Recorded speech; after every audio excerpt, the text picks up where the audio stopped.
নজর রাখবো পরবর্তী সংবাদে। অটল বিহারী বাজপেয়ীর জন্মদিবস উপলক্ষে আজকে বিজেপি খোয়াই জেলার কার্যালয়ে প্রদর্শনী এবং বৃক্ষরোপণ কর্মসূচি অনুষ্ঠিত হয়েছে।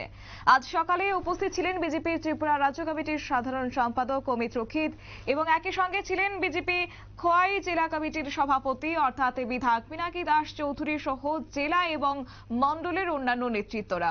গোটা বিষয় নিয়ে বিজেপি ত্রিপুরা রাজ্য কমিটির সাধারণ সম্পাদক অমিত রক্ষিতের কি বক্তব্য রয়েছে শুনুন।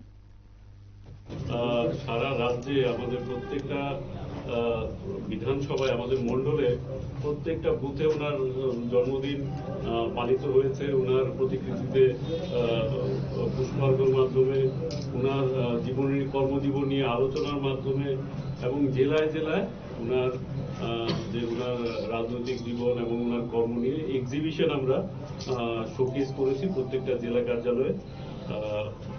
আর এক বছর সমানে, যেহেতু এটা সেন্টিনারি ইয়ার, এক বছর সমানে বিভিন্ন কার্যক্রম আমাদের চলতে থাকবে অটল বিহারীজিকে নিয়ে।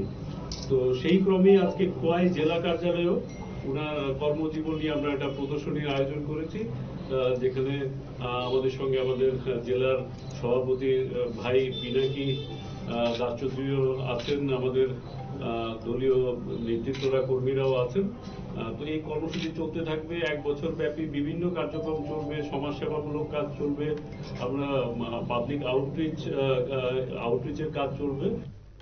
আপনারা শুনলেন ওনার বক্তব্য এবং প্রয়াত অটল বিহারী বাজপেয়ীর জন্মদিবস পালন করা হয়েছে এবং রাজ্যের বিভিন্ন জায়গায় চলছে ওনার জন্মদিবস পালন যথাযোগ্য মর্যাদায় এবং কোথাও কোথাও তার প্রতিকৃতি পুষ্পার্ঘ্য অর্পণের মধ্য দিয়ে তাকে শ্রদ্ধাঞ্জলি জানানো হচ্ছে। একই সঙ্গে আজকে বৃক্ষরোপণ কর্মসূচির মধ্য দিয়ে আজকে বিজেপির মন্ডল কমিটির পক্ষ থেকে আজকে ওনার জন্মদিবস পালন করা হয়েছে।